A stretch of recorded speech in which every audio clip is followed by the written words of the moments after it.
Hi, this is Dave Shern, and this is our July update for news from National.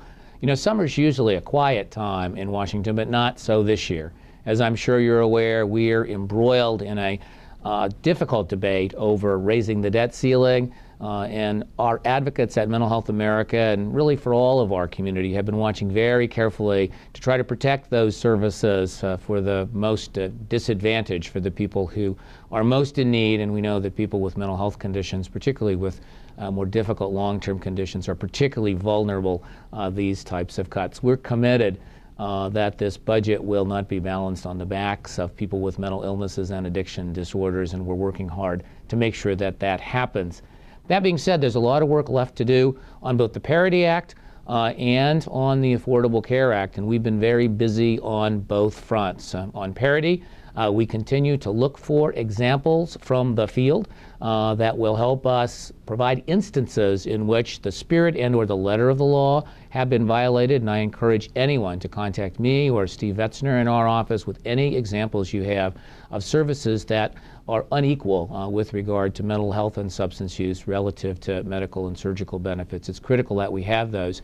We've also been working with members of the Senate and the House and have had them help us in sending letters to Secretary Sebelius and Secretary Solis around the need for the reissue of the final regulation so that we can move forward on that. The other thing we've been working on is the essential benefit package. Now, this is going to be the core package that's included in the healthcare exchanges as the minimum benefit. Now, remember that the Parity Act was fully incorporated in the Affordable Care Act, and services, mental health and substance use services, are mandatory in the Affordable Care Act, and they have to be offered with parity.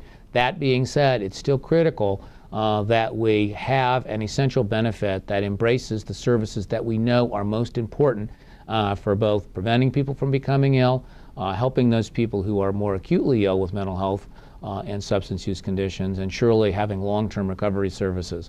We've been working hard with our colleagues from the mental health and substance use community to make sure that those issues are adequately addressed. So it's not a lazy summer here in Washington, D.C. It's an exciting summer in its own way. We see great threats and opportunities. Are working hard on behalf of all Americans who have mental health and substance use conditions or who are at risk for them to make sure that we preserve the health of our nation as we move through both enacting the Affordable Care Act and trying to deal with the problems of the national debt. Talk to you next month.